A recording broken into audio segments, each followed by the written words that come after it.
Hello everyone. अपन लोग पढ़ रहे हैं टेक्सोनोमी वाला पार्ट और आज के सेशन में हम पढ़ने वाले हैं स्पीसीज कॉन्सेप्ट के बारे में, प्रजाति की अवधारणा के बारे में। स्पीसीज क्या होती है, किन किन साइंटिस्ट ने स्पीसीज को कैसे कैसे डिफाइन किया, किसी ने अलग परिभाषा दी, किसी ने अलग परिभाषा दी, तो उसके अनुसार हम सारी की सारी चीजें डिस्कस करेंगे। देखते हैं क्या क्या चीजें निकल के आती है सामने। जैसे अपन बात करें स्पीसीज कॉन्सेप्ट की,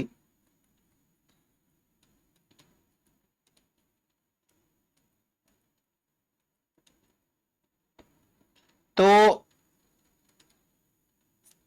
स्पीसीज कॉन्सेप्ट क्या होता है या स्पीसीज क्या होती है, इसके बारे में सबसे पहले एक वैज्ञानिक थे जिनका नाम है जॉन रे।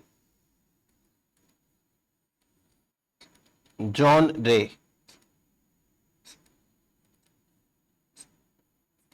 इन्होंने सबसे पहले स्पीसीज शब्द दिया और इन्होंने ही सबसे पहले कॉन्सेप्ट ऑफ स्पीसीज दिया। तो इन्होंने सबसे पहले स्पीसीज वर्ड दिया और साथ ही साथ यही सबसे पहले हैं जिन्होंने कॉन्सेप्ट ऑफ स्पीसीज दिया। तो ये इनके बारे में दो बातें तो ये याद रखनी है। तीसरी बात क्या याद रखनी है, इन्होंने एक किताब लिख रखी है जिसमें ये सारी चीजें हैं। तो इनकी बुक का नाम है, वो भी याद करना पड़ेगा। इनकी बुक का नाम है हिस्टोरिया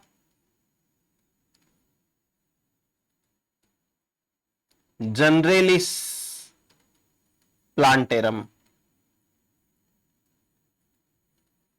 हिस्टोरिया जनरेलिस प्लांटेरम, ये इनकी किताब का नाम है जिसके अंदर ये सारा इन्होंने वर्णन किया हुआ है। तो जॉन रे के बाद अब अपन एक एक करके सारे स्पीसीज कॉन्सेप्ट हैं वो पढ़ने की कोशिश कर लेते हैं। जैसे सबसे फेमस, सबसे ज्यादा एक्सेप्टेड, मोस्ट वैलिड जो स्पीसीज कॉन्सेप्ट है वो है बायोलॉजिकल स्पीसीज कॉन्सेप्ट, जैविक प्रजाति सिद्धांत। बायोलॉजिकल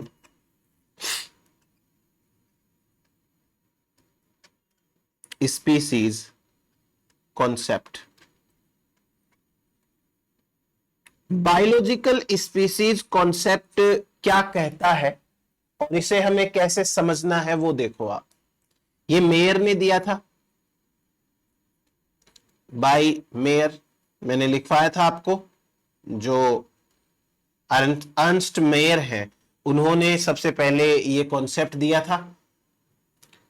अब बायोलॉजिकल स्पीसीज कॉन्सेप्ट आज की डेट में मोस्ट वैलिड, सबसे ज्यादा वैलिड, मोस्ट एक्सेप्टेड कॉन्सेप्ट है। मोस्ट वैलिड और मोस्ट एक्सेप्टेड कॉन्सेप्ट है। ये क्या है इस कॉन्सेप्ट के अंदर, देखते हैं। ये कॉन्सेप्ट कहता है कि कोई ऐसे दो ऑर्गेनिजम्स, जैसे मान लो ये एक इंसेक्ट है और ये दूसरा इंसेक्ट है। नो डाउट ये दोनों के दोनों अपोजिट सेक्स के होने चाहिए, एक मेल एक फीमेल होना चाहिए। तो ये इस प्रजाति का कॉन्सेप्ट कहता है कि दो इंडिविजुअल्स यदि आपस में प्रजनन कर सके, आपस में रिप्रोडक्शन कर सके और रिप्रोडक्शन करने के बाद में ये प्रोजेनी बना सके और ये प्रोजेनी फ्यूचर में जाके खुद भी फर्टाइल होनी चाहिए, फर्टाइल होनी चाहिए। अगर ऐसा हो जाता है तो हम इन दोनों को सेम स्पीसीज का मानेंगे। ये दोनों मेंबर सेम स्पीसीज के हैं। मेरी बात को वापस से गौर से सुनेंगे आप। समान प्रजाति बनने के लिए क्या जरूरी है? समान प्रजाति बनने के लिए जरूरी है कि विपरीत लिंगों वाले जीवों में प्रजनन होना चाहिए, अंतः प्रजनन होना चाहिए। मतलब जो अपोजिट सेक्स के ऑर्गेनिजम्स हैं उनके बीच में इंटरब्रीडिंग होनी चाहिए। और केवल इंटरब्रीडिंग से काम नहीं चलेगा, उनसे जो प्रोजेनी बनता है, उनकी जो संतति है, उनका जो बच्चा है, वो भी रिप्रोडक्शन करने में कैपेबल होना चाहिए। तभी वो ऊपर जो दो पेरेंट्स लिए थे वो सेम प्रजाति के माने जाएंगे। तो बायोलॉजिकल स्पीसीज कॉन्सेप्ट की अगर अपन डेफिनेशन के हिसाब से बात करें तो क्या बन जाती है डेफिनेशन इसकी? डेफिनेशन ऐसे बनेगी कि दोज इंडिविजुअल्स, वे जीव, लिखो, दोज इंडिविजुअल्स, वे जीव जिनमें, विच कैन, जिनमें अंतः प्रजनन हो सके, which can interbreed and produce, अंतः प्रजनन हो सके और वे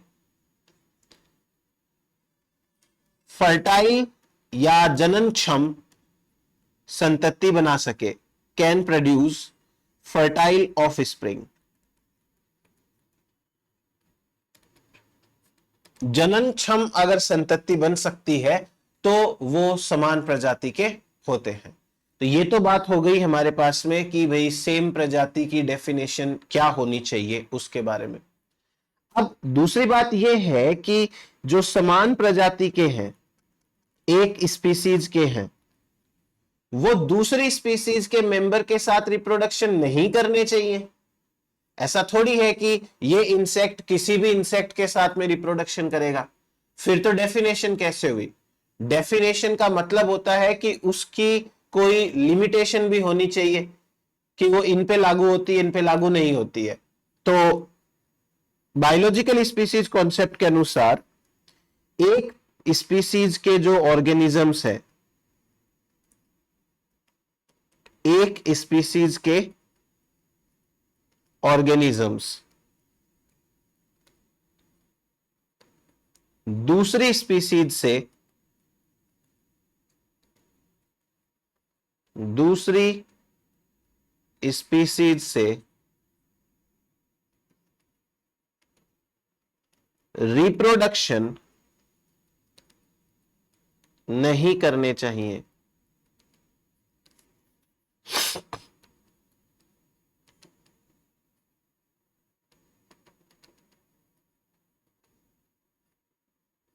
नहीं करने चाहिए, रिप्रोडक्शन नहीं करने चाहिए। ये तो परिभाषा के अनुसार बात कंप्लीट हो गई अपनी। अब मैं आपको कुछ असेप्शन बताता हूं, अपवाद बताता हूं। ये ऐसे अपवाद है जहां पर आपको दो अलग प्रजातियों के बीच में भी रिप्रोडक्शन देखने को मिलेगा। असेप्शन देखो,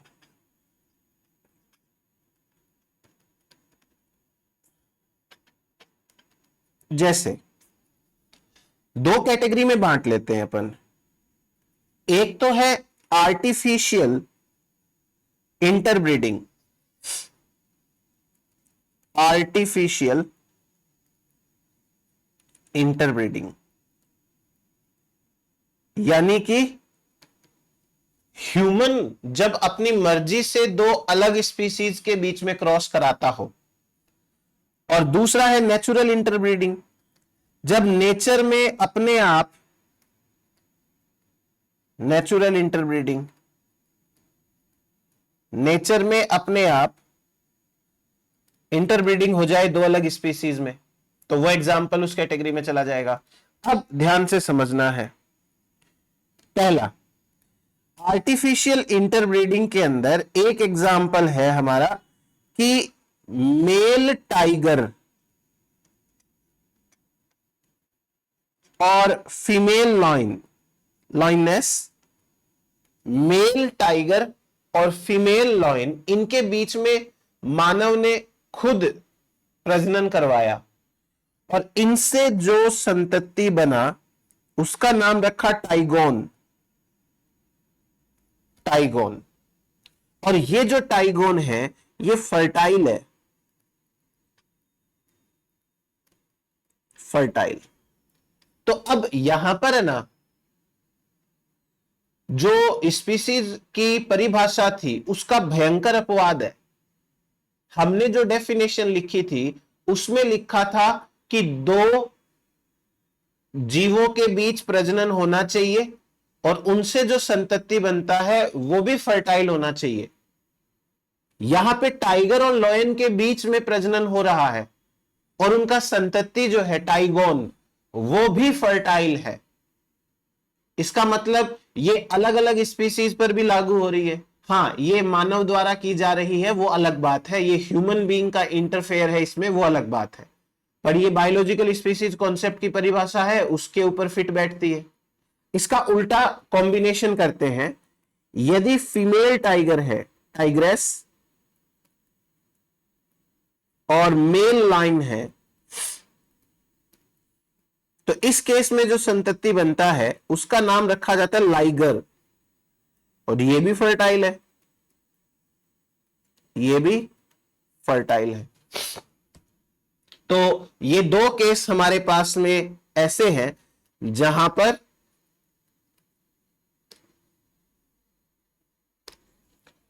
ह्यूमन यदि इंटरब्रीडिंग करवा दे इनके बीच तो फर्टाइल ऑफस्प्रिंग बन जाती है, जबकि जो पेरेंट्स हैं वो सेम स्पीसीज के नहीं है। यहां पे क्लियर हुआ। अब नेचुरल इंटरब्रीडिंग पे आते हैं। यदि मेल डंकी है और फीमेल हॉर्स है, male donkey and female horse, इनके बीच में नेचुरली मैटिंग होती है तो म्यूल्स बनते हैं, खच्चर बनते हैं, बट ये स्टेराइल है। अब इंटरब्रीडिंग तो इनमें नेचुरल हो गई, पर इनसे जो संतति बना वो स्टेराइल है। दूसरा इसका उल्टा कॉम्बिनेशन करके देखेंगे। यदि फीमेल डंकी है और मेल हॉर्स है, तो इनके बीच में जो प्रोजेनी बनता है वो कहलाता है हिनी, और ये हिनी जो है वो भी स्टेराइल है। तो ये कुछ आप एग्जाम्पल्स याद रखें, आपकी एग्जाम में सीधे सीधे पूछे जा सकते हैं, क्योंकि आरपीएससी इस तरीके के क्वेश्चंस पूछ सकती है। अब नेक्स्ट बात करते हैं अपन। नेक्स्ट अपन लिमिटेशंस की बात करते हैं। स्पीसीज, ये जो बायोलॉजिकल स्पीसीज कॉन्सेप्ट है, इसकी कुछ लिमिटेशंस है।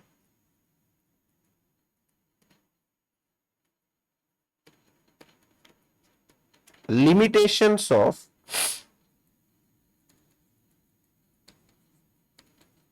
Biological species concept. क्या क्या लिमिटेशंस है समझे? देखो, सबसे पहले बायोलॉजिकल स्पीसीज कॉन्सेप्ट की परिभाषा ही ये कहती है कि दोनों ऑर्गेनिजम्स के बीच इंटरब्रीडिंग होनी चाहिए, यानी कि सेक्सुअल रिप्रोडक्शन होना चाहिए। इसलिए यह परिभाषा एसेक्सुअल रिप्रोडक्शन करने वाले ऑर्गेनिजम्स पे लागू ही नहीं होती है। So not applicable on asexually reproducing species। जो एसेक्सुअल रिप्रोडक्शन ही करते हैं उनके ऊपर ये लागू ही नहीं होता है। तो एक तो ये हुआ अपना। दूसरा देखो,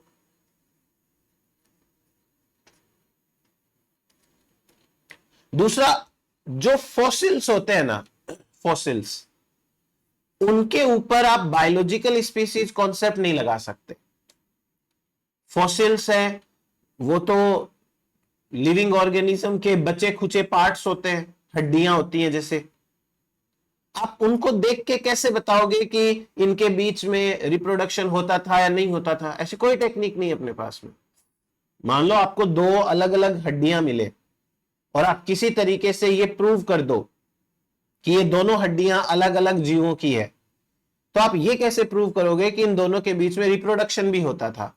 तो ये not applicable on fossils. Fossils के ऊपर तो एप्लीकेबल नहीं है।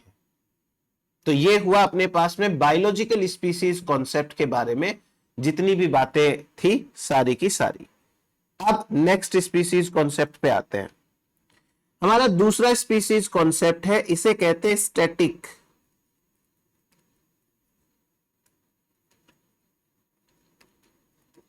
Species concept. Static species concept. Static species, static का मतलब होता है स्थैतिक, मतलब रुका हुआ। स्टैटिक मींस जो रुका हुआ है उसे कहते हैं स्टैटिक। तो ये स्पीसीज कॉन्सेप्ट क्या कहता है? ये कहता है कि आज की डेट में जितनी भी प्रजातियां हैं वो सारी प्रजातियां जिस दिन बनी थी उस दिन से लेके आज तक वैसी की वैसी है। जिस दिन वो बनी थी उस दिन से लेके आज तक वैसी की वैसी है, उनमें कोई चेंज नहीं आया है आज तक। तो ये स्पीसीज कॉन्सेप्ट है, लीनियस ने दिया था। तो दो बातें इसमें ध्यान रखनी अपने को। पहला किसने दिया? By Linnaeus.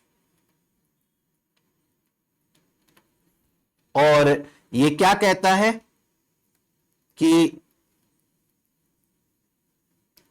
Species are unchangeable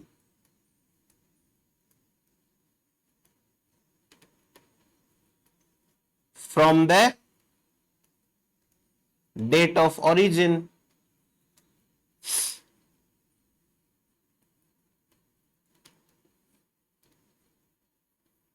जिस दिन से बनी है तब से लेके अनचेंजेबल है। तो ये स्पीसीज कॉन्सेप्ट है अपना। अब नेक्स्ट बात करते हैं अपन। हमारा तीसरा स्पीसीज कॉन्सेप्ट आता है डायनेमिक कॉन्सेप्ट।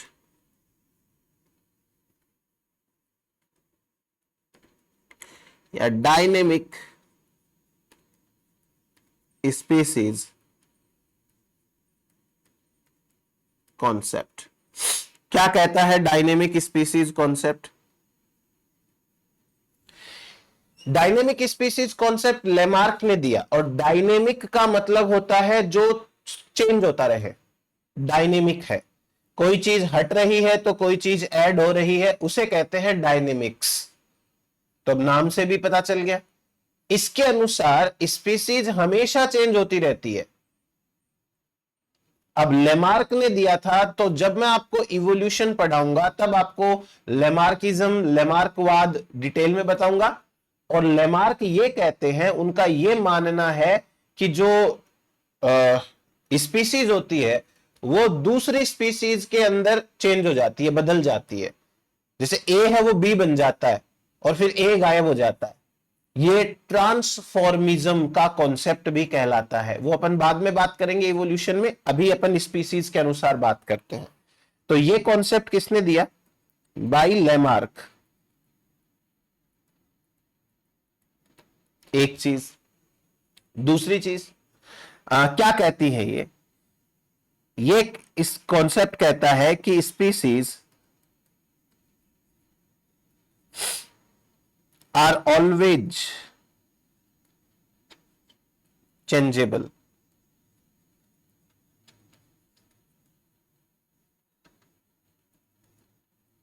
स्पीसीज हमेशा चेंज होती रहती है, तो डायनेमिक स्पीसीज हो गई। फिर उसके बाद में नेक्स्ट आता है अपना typological species concept. Typological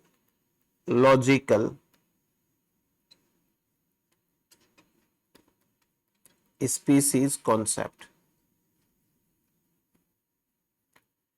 typological species concept क्या कहता है, समझ लेते हैं। देखो जो टेक्सोनॉमी है वर्गी की, उस वर्गीकी के अंदर टाइप का मतलब क्या होता है? टेक्सोनॉमी के अंदर टाइप का मतलब होता है कुछ स्पेशल टाइप के कैरेक्टर्स। जैसे हमने लास्ट जो क्लास पढ़ी थी उसके अंदर अपन ने बात करी थी होलोटाइप, पैराटाइप, नियोटाइप। उन सबके कुछ कैरेक्टर थे। जो सबसे पहले बनता है उसे होलोटाइप कहते हैं, जो होलोटाइप का डुप्लीकेट होता है उसको आइसोटाइप कहते हैं। जब होलोटाइप और आइसोटाइप गुम जाते हैं तो उसी प्लांट से जब नया टाइप बनाते हैं उसे लैक्टोटाइप कहते हैं। ऐसे ऐसे करके था ना, सबकी एक विशेषता थी ना। उसी प्रकार से टाइपोलॉजिकल स्पीसीज कॉन्सेप्ट है वो एरिस्टोटल एंड प्लेटो ने दिया था। एरिस्टोटल एंड प्लेटो ये कॉन्सेप्ट कहता है कि हर स्पीसीज में, every species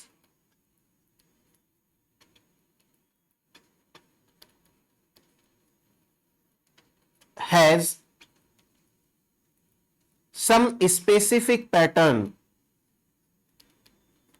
some specific pattern। हर स्पीसीज का अपना एक पैटर्न होता है। हर स्पीसीज का अपना एक पैटर्न होता है और वो पैटर्न के अनुसार हम उसे डिफाइन करेंगे। ये कॉन्सेप्ट ये भी कहता है कि जो एक स्पीसीज के मेंबर्स होते हैं उन सब में वो पैटर्न होना चाहिए। पैटर्न का मतलब हो गया विशेष लक्षण। पैटर्न का मतलब यहां पर कोई डिजाइन नहीं है कि उसके माथे पे कोई डिजाइन बनी है, उसकी बॉडी पे कोई डिजाइन बनी है। पैटर्न का मतलब होता है विशेष टाइप के लक्षण है। जैसे शेर है तो शेर के क्या क्या ऐसे लक्षण है जो किसी में नहीं पाए जाते, वो उसके पैटर्न हो गए। जैसे आम का पेड़ है तो आम के पेड़ में ऐसे क्या क्या गुण है, मतलब फीचर्स है जो किसी और पेड़ में नहीं है, तो वो आम के कैरेक्टर्स हो जाते हैं। ये कॉन्सेप्ट दूसरी बात ये कहता है कि उस स्पीसीज के सभी मेंबर्स में वो वाले पैटर्न होने चाहिए। तो ऑल मेंबर्स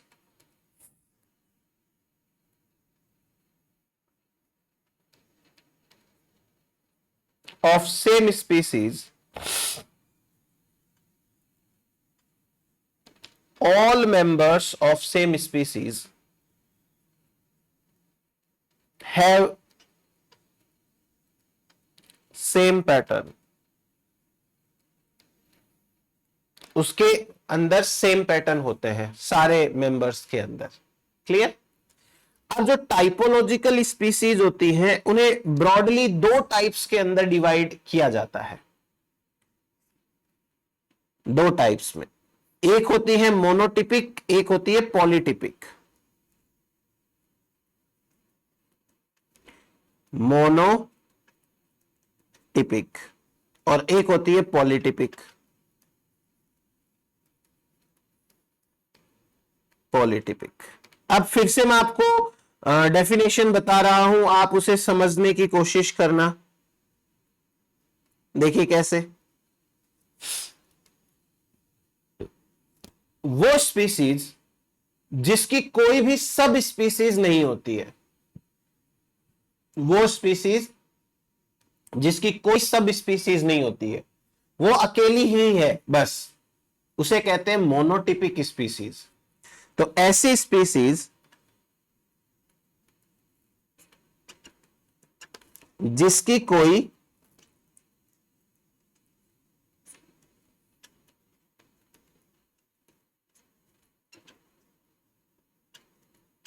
सब स्पीसीज नहीं होती।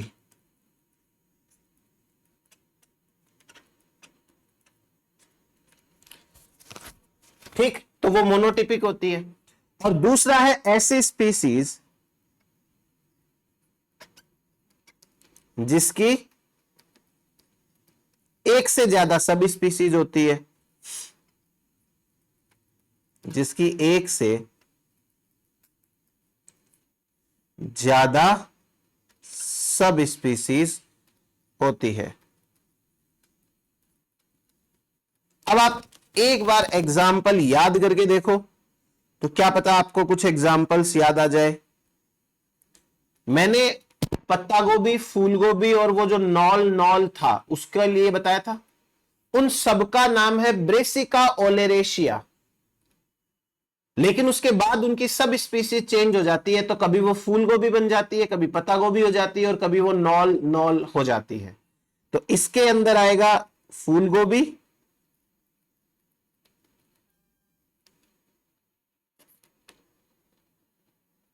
पत्ता गोभी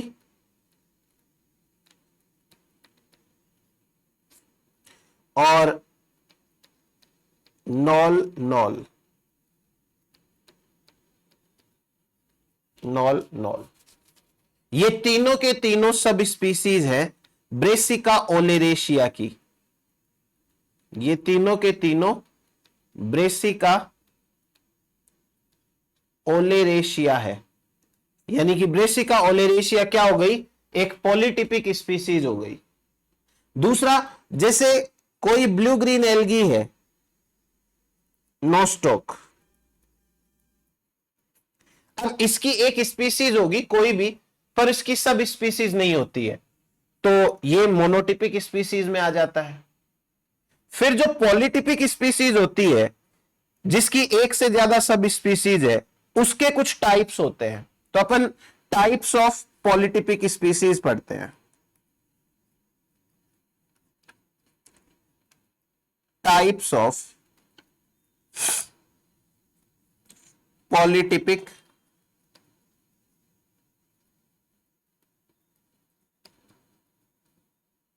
स्पीसीज।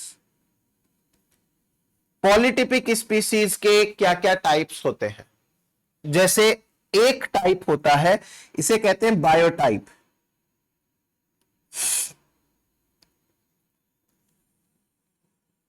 बायो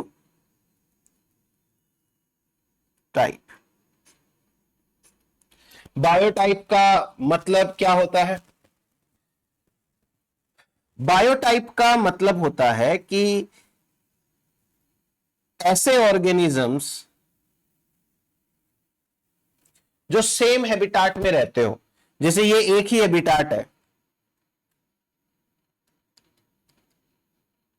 ये है हैबिटाट,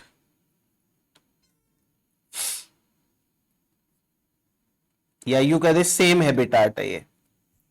अब इस सेम हैबिटाट के अंदर कुछ मेंबर्स तो ऐसे हैं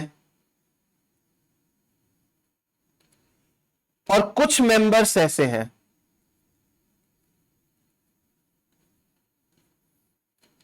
अब आप देखने जाओगे तो ये दोनों मेंबर्स थोड़े थोड़े अलग हैं।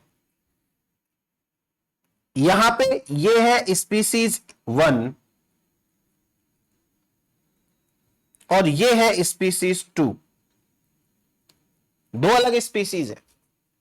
अब दो अलग स्पीसीज हैं पर ये सेम एनवायरमेंट के अंदर रहती है, तो जाहिर सी बात है कि इनके मॉर्फोलॉजिकल कैरेक्टर है वो सेम सेम होंगे, और मॉर्फोलॉजिकल कैरेक्टर सेम सेम होंगे पर ये रिप्रोडक्शन नहीं कर सकती क्योंकि ये दो अलग स्पीसीज है। तो अब इसके कुछ गुण है वो समझो आप। Due to same environment, same morphology,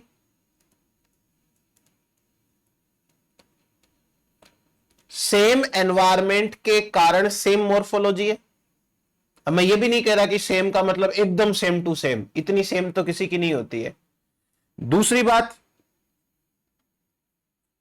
they have genetic variations, इनमें आनुवंशिकी भिन्नताएं पाई जाती है, यानी कि इनका जो है वो जेनेटिक्स अलग है।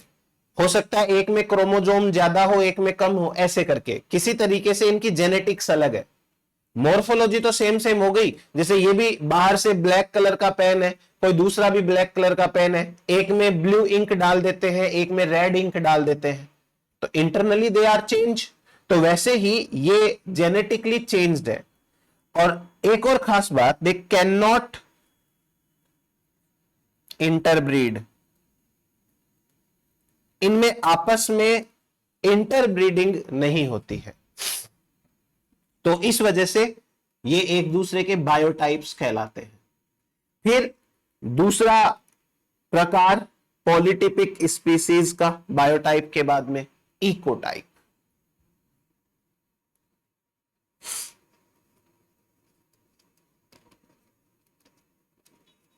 Ecotype,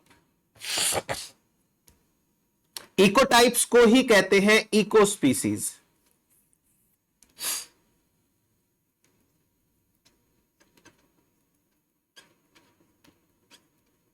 eco species. अब इनका इको स्पीसीज का मतलब क्या होता है?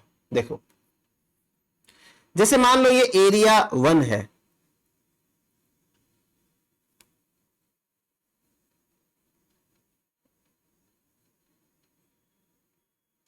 ये एरिया 2 है,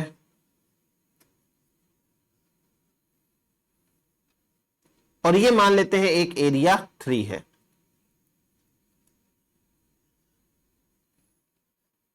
तीन एरिया है, अलग अलग है, मतलब 3 अलग एनवायरमेंट है।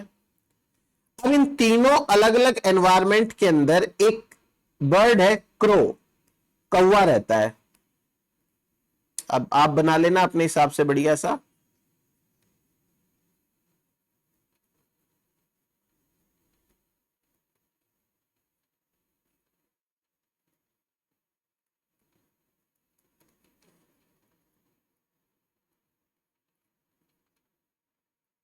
ये क्रो है मान लो एक बार। अब इस क्रो की खास बात क्या है कि ये 3 अलग अलग एरिया में रहने वाले 3 अलग अलग सब स्पीसीज है। और हम पढ़ भी रहे हैं पॉलीटिपिक स्पीसीज, मतलब जो इसकी एक से ज्यादा स्पीसीज होती है। ये जो पहला वाला क्रो है, it is Indian crow.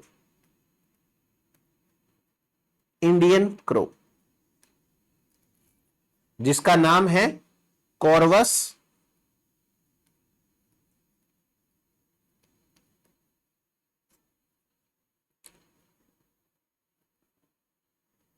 Splendens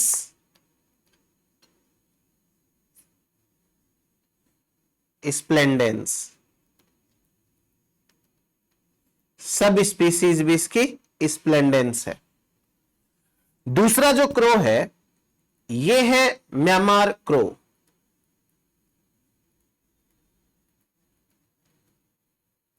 Myanmar crow, इसका नाम है कॉर्वस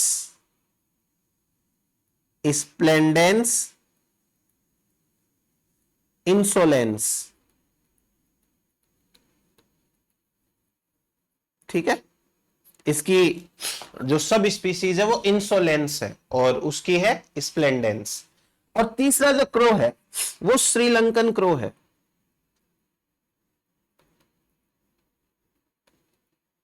श्रीलंकन क्रो, और इसकी सब स्पीसीज है कॉर्वस स्प्लेंडेंस प्रोटिगेटस। प्रोटिगेटस ये इसकी सब स्पीसीज है। तो अब इन तीनों के अंदर खास बात क्या है? तीनों के अंदर ये तीनों एक दूसरे के इको टाइप्स या इको स्पीसीज कहलाते हैं। इन तीनों के अंदर खास बात यह है कि ये तीनों के तीनों अलग एनवायरमेंट में रहते हैं। दे लिव इन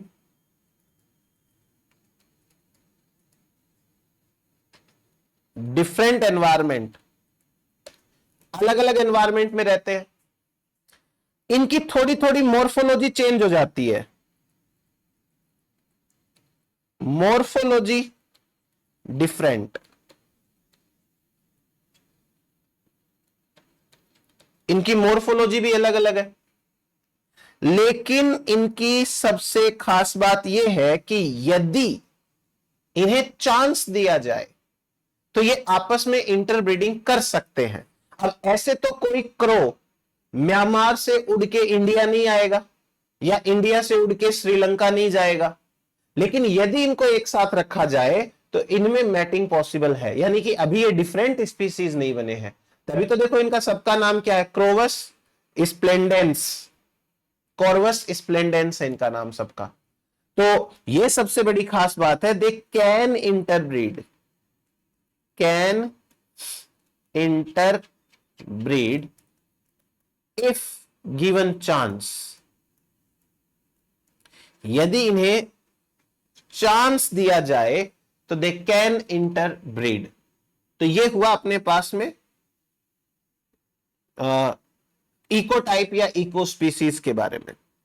अब जो तीसरा टाइप होता है पॉलीटिपिक स्पीसीज का, वो होता है इकेड्स,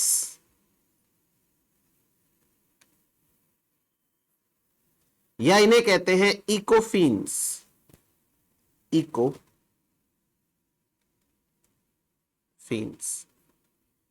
इकेड्स या इकोफीन्स। अब इसका मीनिंग क्या है? इसका मीनिंग यह है कि जैसे कोई एक एरिया है, एरिया 1, और ये दूसरा एरिया है एरिया 2। इस एरिया के अंदर आपने मान लो एक मटर का प्लांट लगाया, तो वो मटर का प्लांट एकदम से बढ़िया से लग गया और बहुत बड़ा सा प्लांट बन गया, जितनी इसकी लंबाई चौड़ाई ऊंचाई होनी चाहिए थी सब हो गई, क्योंकि उसे एरिया 1 में हो सकता है फेवरेबल कंडीशन मिल गई होगी, इसलिए ये प्लांट यहां पे बढ़िया तरीके से ग्रो कर गया।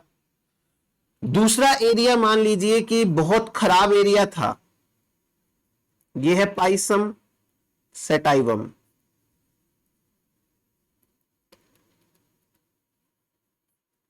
दूसरा एरिया बड़ा खराब सा एरिया था और खराब एरिया होने के कारण यह प्लांट मुरझा गया, थोड़ा ऐसे छोटा सा रह गया।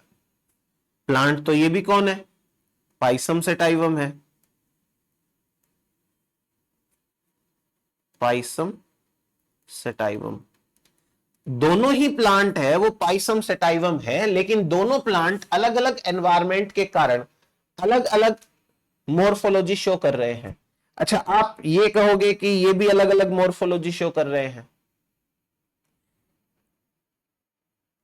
लेकिन इनकी मॉर्फोलॉजी में परमानेंट चेंज है, परमानेंट चेंज। परमानेंट चेंज का मतलब है यदि आप इंडियन क्रो को श्रीलंका ले जाओगे और 10 साल भी रखोगे तो वो इंडियन क्रो के जैसा ही होगा। अगर मान लो 2 आपने इंडियन क्रो ले गए, एक मेल एक फीमेल, श्रीलंका में, और वहां पर उनको रिप्रोडक्शन कराया, तो उनके जो बच्चे पैदा होंगे वो भी इंडियन क्रो जैसे होंगे, उनके भी बच्चे होंगे वो भी इंडियन क्रो। क्यों? क्योंकि जो चेंजेस है वो परमानेंट है। जैसे साउथ अफ्रीका के लोग हैं, अब वो दुनिया में कहीं भी जाके रहने लग जाए और कहीं भी जाकर के प्रजनन करे, वो हमेशा साउथ अफ्रीका के एनवायरमेंट के जैसे ही संतति पैदा करेंगे। इसका मतलब उनके अंदर एक परमानेंट चेंज आ गया है और वो चेंज उनके एनवायरमेंट को रिप्रेजेंट करता है। चेंज तो यहां पर भी आया हुआ है, चेंज तो यहां पर भी आया हुआ है। तो यहां पे क्या सीन है वो देखना आप। पहली बात यह है कि अलग एनवायरमेंट में रहते हैं, लिव इन डिफरेंट एनवायरमेंट, अलग अलग एनवायरमेंट के अंदर रहते हैं। दूसरी बात, अलग एनवायरमेंट में रहते हैं और इनमें मॉर्फोलॉजिकल डिफरेंसेस भी हैं, बट वो टेम्पररी हैं, टेम्पररी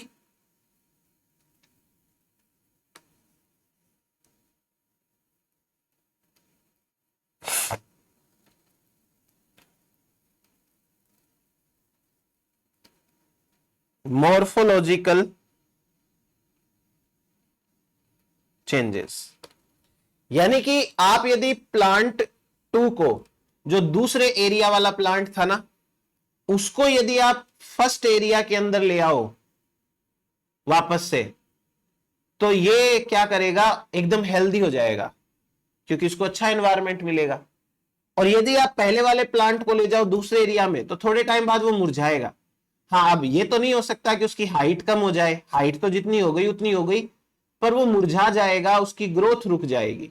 तो ये टेम्परेरी चेंजेस है। नो डाउट इनमें ऐसे चेंजेस नहीं आए हैं कि अभी ये रिप्रोडक्शन ही ना कर सके, अभी भी they are same species, so they can interbreed. अभी इतने चेंजेस थोड़ी लाने हैं कि भाई रिप्रोडक्शन ही बंद हो जाए इनके अंदर, रिप्रोडक्शन कर सकते हैं। वो अलग अलग एरिया में रहने के कारण थोड़े अलग अलग दिख रहे हैं, बाकी है अभी भी सेम स्पीसीज। नेक्स्ट देखो, हमारा अगला टाइप है स्पीसीज का लीनियन स्पीसीज।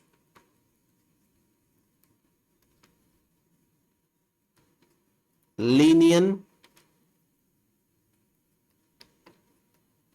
स्पीसीज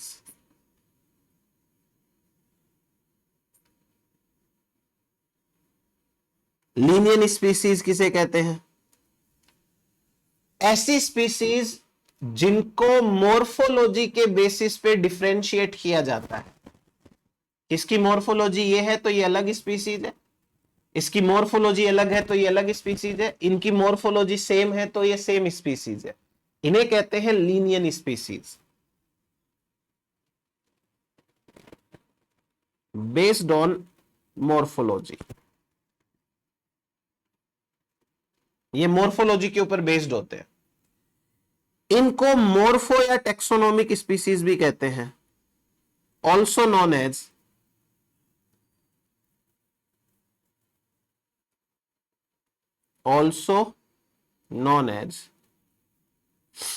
मोर्फो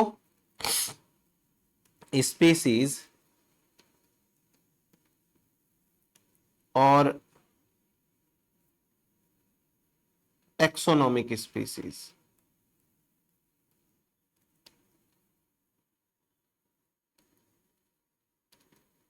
तो ये लीनियन स्पीसीज का मीनिंग होता है। फिर उसके बाद में नेक्स्ट है जॉर्डन स्पीसीज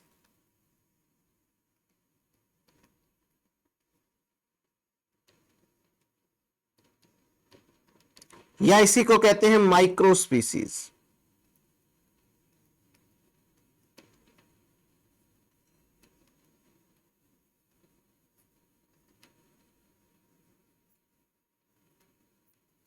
जॉर्डन स्पीसीज या माइक्रो स्पीसीज, देखो जॉर्डन या माइक्रो स्पीसीज क्या कहलाती है?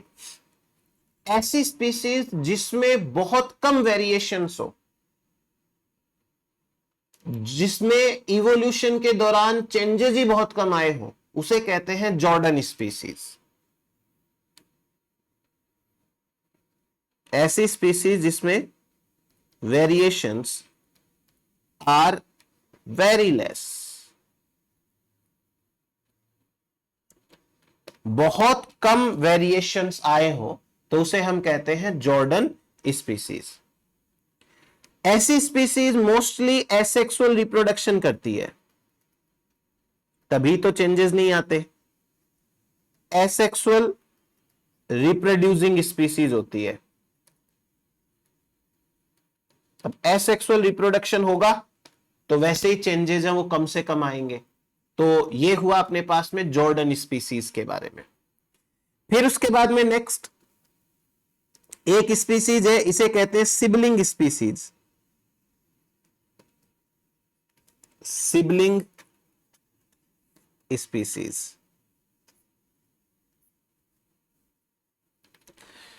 Sibling species also known as sympatric species. Sympatric species क्या है? ये सिबलिंग स्पीसीज या सिम्पैट्रिक स्पीसीज, सिबलिंग का मतलब होता है भाई बहन, भाई भाई या बहन बहन, सगे जो होते हैं उन्हें कहते हैं सिबलिंग। बट यहां पे मीनिंग क्या है? देखो एक एरिया है, उस एरिया के अंदर कुछ इंसेक्ट रहते हैं जो दिखने में लगभग सेम सेम से हैं, आप देख के शायद अंतर भी ना बता पाओ कि भाई ये अलग अलग है या सेम है, लेकिन बात यह है कि इनके अंदर रिप्रोडक्शन नहीं होता, रहते ये एक ही एरिया में है। ये तो बायोटाइप वाली बात हो गई है, जो ऊपर बायोटाइप लिखाया था। इनकी मोर्फोलॉजी सेम है, तो ये अभी अभी ऊपर लिखाया लीनियन स्पीसीज, उसकी सी बात हो गई है। तो मैं आपको सारे शब्दों के मीनिंग बता रहा हूं, आपको जो सही लगे जैसे लगे वो आपको पिक करके रखना है। तो सिबलिंग स्पीसीज का मीनिंग क्या होता है? Morphologically similar, morphologically similar but no reproduction between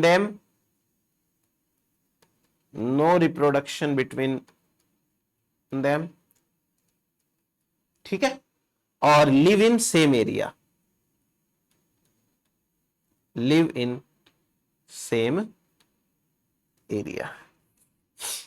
तो इसे हम कहते हैं सिबलिंग स्पीसीज। जैसे एग्जाम्पल समझो, आप एग्जाम्पल समझो कि बरसात के दिनों में कुछ कीड़े मकोड़े हो जाते हैं, अपने ट्यूबलाइट के आगे पीछे घूमते रहते हैं। अब वो दिखते तो सेम सेम है, पर उनमें से कई सारे ऐसे हैं जो आपस में रिप्रोडक्शन नहीं कर पाते, वो डिफरेंट स्पीसीज के होते हैं। बारिश के दिनों में जो घास फूस होती है उसमें भी कीड़े हो जाते हैं, बहुत सारे इंसेक्ट्स। तो rainy season insects, rainy season insects, यह है सिबलिंग स्पीसीज के बारे में। फिर नेक्स्ट एक और टाइप की स्पीसीज है, इसे कहते हैं sub species. Sub species, sub species का दूसरा मतलब नाम होता है एलोपैट्रिक स्पीसीज। एलोपैट्रिक स्पीसीज, अब इसका मीनिंग समझाता हूं, पहले उसका सिम्पैट्रिक का बता देता हूं। देखो, सिम का मतलब होता है समान, सेम, और पैट्रिक का मतलब होता है प्लेस, यानी स्थान, यानी जो सेम स्थान पे रहती है, लिव इन सेम एरिया, लिखा ना, लिव इन सेम एरिया। एक एरिया में रहते हुए भी आपस में रिप्रोडक्शन नहीं हो पाए तो उसे हम कहते हैं सिंपैट्रिक स्पीसीज। एलो का मतलब होता है डिफरेंट, एलो मतलब अलग,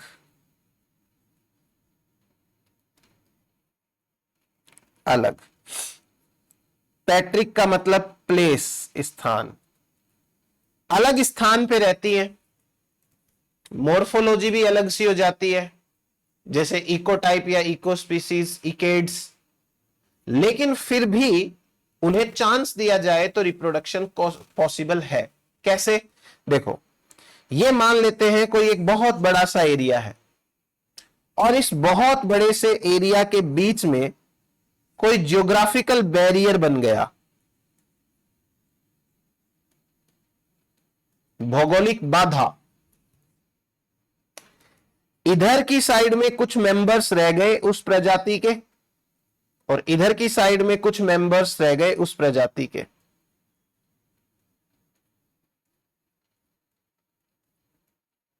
समझिएगा बात को, पहले ये पूरा एरिया एक समान एरिया था। अब हुआ क्या कि इस एरिया के बीच में कोई जियोग्राफिकल बैरियर बन गया, जियोग्राफिकल बैरियर।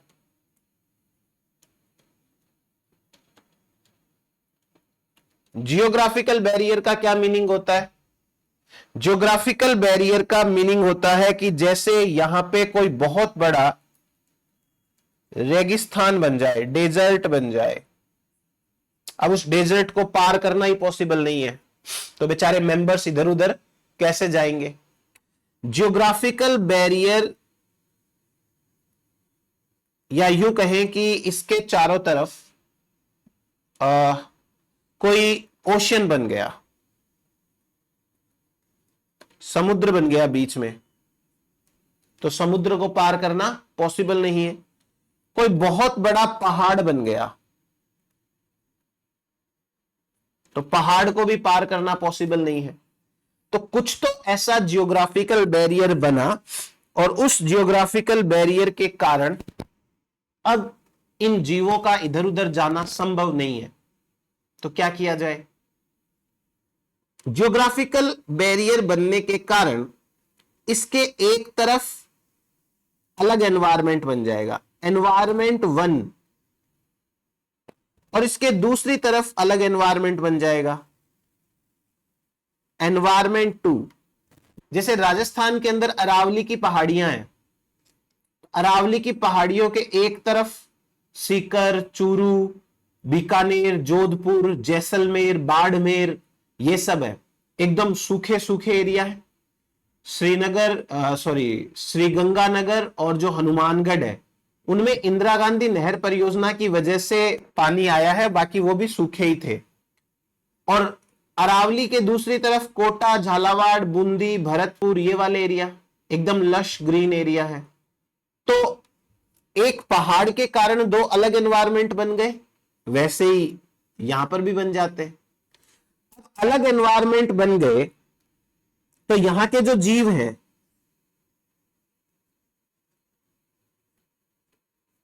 उनकी मॉर्फोलॉजी भी थोड़ी थोड़ी अलग होगी। सब स्पीसीज 1 और ये सब स्पीसीज 2 बन जाते हैं। दोनों स्पीसीज की मॉर्फोलॉजी में चेंज आ जाता है।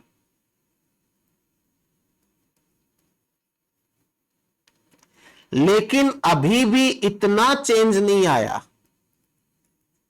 कि ये रिप्रोडक्शन ही ना कर सके। इनके बीच में रिप्रोडक्शन पॉसिबल है।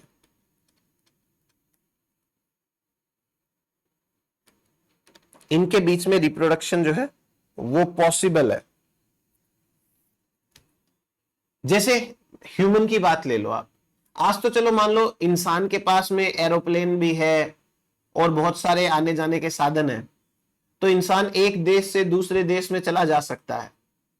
मान लीजिए कि अगर ये साधन नहीं होते तो कौन सा इंसान है जो इंडिया छोड़ करके ऑस्ट्रेलिया जाता, यूएसए जाता, इंग्लैंड जाता? कहां जाता? नहीं जाता बिल्कुल भी। वो कैसे ही जा पाता? अब ह्यूमन बीइंग्स है, ये अलग अलग कंट्री में रहते हैं तो इनकी मॉर्फोलॉजी अलग अलग है। अमेरिकन्स अलग दिखते हैं, ऑस्ट्रेलियंस अलग दिखते हैं, इंडियंस अलग दिखते हैं, श्रीलंकन्स अलग दिखते हैं। बट फिर भी यदि इनमें रिप्रोडक्शन करवाया जाए तो पॉसिबल है। इसलिए ये एक दूसरे के सब स्पीसीज कहलाते हैं। तो सब स्पीसीज हो गया अपना। फिर उसके बाद में एक टर्म आएगा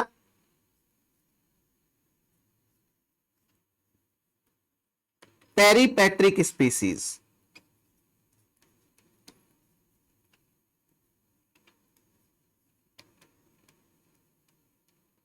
पेरीपेट्रिक स्पीसीज। पेरीपेट्रिक स्पीसीज क्या होती है? पेरी का मतलब होता है नजदीक, और प्लेस पैट्रिक। जैसे मान लो कि यह है एक मेन पॉपुलेशन, मेन पॉपुलेशन, और इस मेन पॉपुलेशन के कुछ मेंबर्स इस पॉपुलेशन को छोड़ करके पास के दूसरे एरिया के अंदर चले गए। ये सम मेंबर्स हैं, अपनी मेन पॉपुलेशन को छोड़ के पास के एरिया में चले गए, वहां जाके रहने लग गए। और अब इन्होंने कसम खा ली कि दोबारा वापस अपनी मेन पॉपुलेशन के अंदर नहीं जाएंगे, चाहे कुछ भी हो जाए। तो हो सकता है थाउजेंड्स ऑफ ईयर्स के बाद इस एरिया में जो जीव रह रहे हैं वो अलग स्पीसीज बन जाए, और इस एरिया के अंदर जो जीव थे ये अपने वही स्पीसीज है। हाँ, चेंजेस तो इनमें भी आएंगे। देखो, ऐसा नहीं कह रहा कि वो वैसे के 1000 साल में के बाद भी वैसे के वैसे रहे, ये तो संभव नहीं है। पर एक कहने की बात है कि वो तो स्पीसीज 1 की 1 है और ये स्पीसीज 2 बन जाती है। इसे कहते हैं पेरीपेट्रिक स्पीसीज, पास में जाकर के नई स्पीसीज बनना। फिर एक और टर्म देखो, पैरापेट्रिक स्पीसीज। पैरापेट्रिक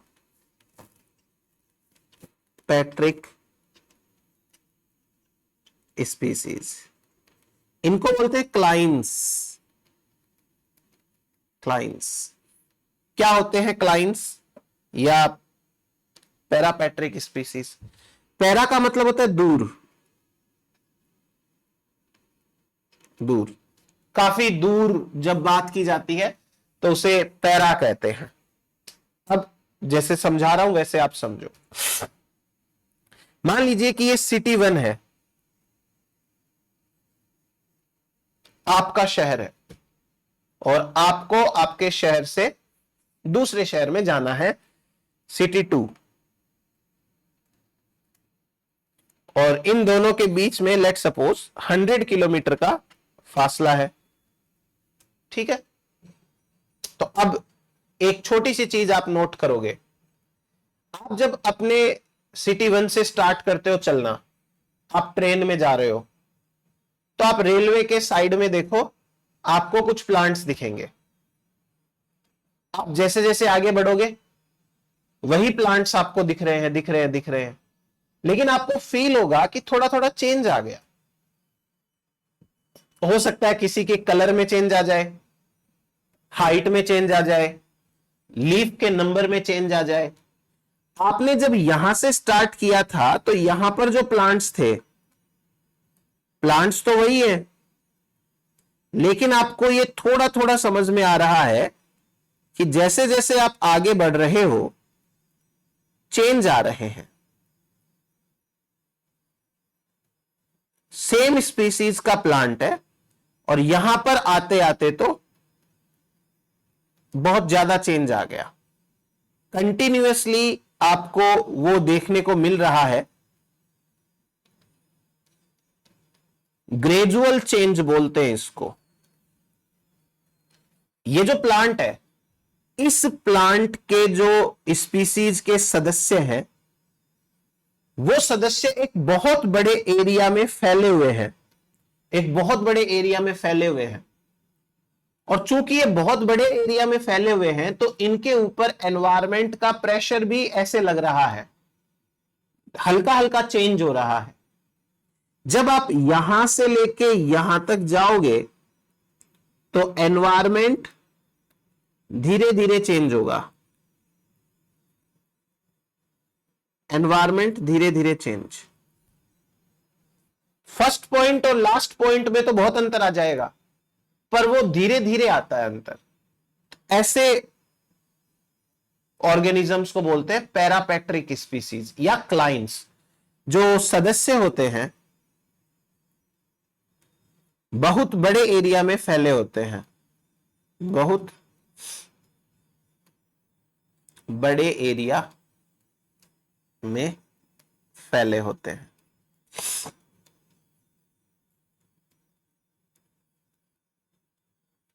तो ये अपने पास में पैरापेट्रिक या क्लाइंट्स के बारे में है। अब उसके बाद में नेक्स्ट देखते हैं स्पीसीज का और कुछ छोटे मोटे टाइप्स हैं। एक है एलोक्रोनिक स्पीसीज।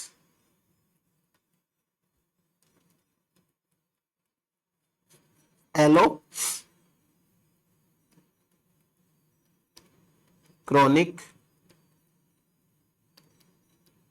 स्पीसीज।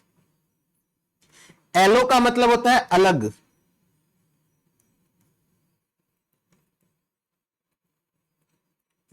क्रॉनिक का मतलब होता है समय काल।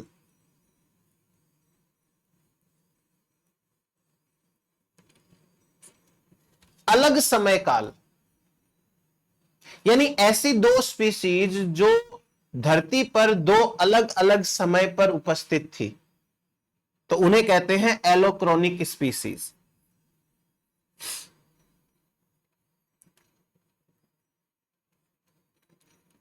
species found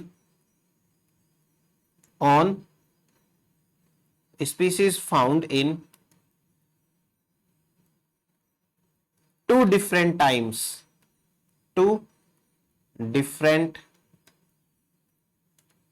times, जैसे human and dinosaur, human and dinosaurs, ठीक, ये दोनों स्पीसीज एकदम अलग अलग टाइम पर है, तो इन्हें एलोक्रोनिक स्पीसीज बोलते हैं। जो स्पीसीज सेम टाइम पे रहे उसे कहते हैं सिनक्रोनिक। सिन का मतलब साथ साथ, लिख लेना, सिन मतलब साथ साथ। ऐसी स्पीसीज जो समान समय पर रही हो,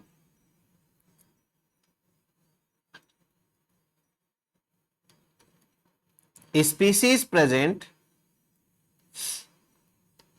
in same time.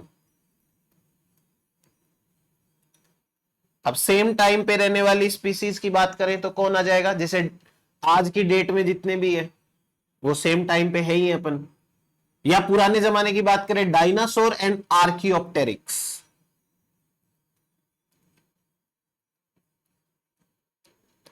Dinosaurs and Archaeopteryx. तो ये हुआ अपने पास में सिंक्रोनिक स्पीसीज के बारे में। फिर एक आता है नियोंटोलॉजिकल स्पीसीज।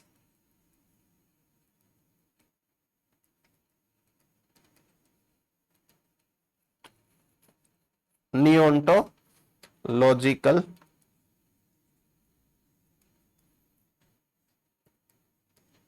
स्पीसीज। नियोंटोलॉजिकल स्पीसीज का मतलब होता है कि जो आज की डेट में प्रेजेंट है,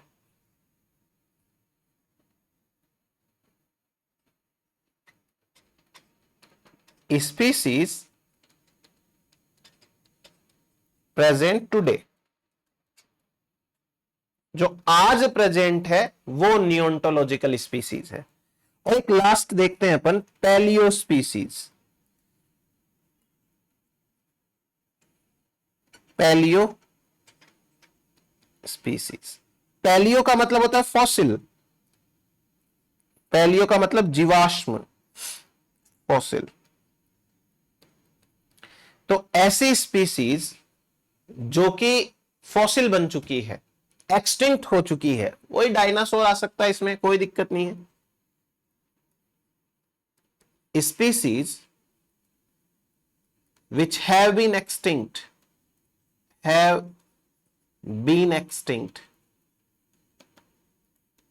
जो एक्सटिंक्ट हो चुकी है, तो जैसे डायनासोर।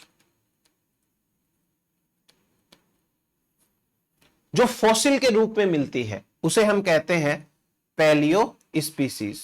तो ये हुआ अपने पास में regarding the species concept. Different type के स्पीसीज के डेफिनेशंस दिए जाते हैं। यहां से तो सीधा सीधा सवाल पॉसिबल है आपके। तो आप ये इतना करेंगे, उसके बाद अपन नेक्स्ट लेक्चर में देखेंगे। Thank you.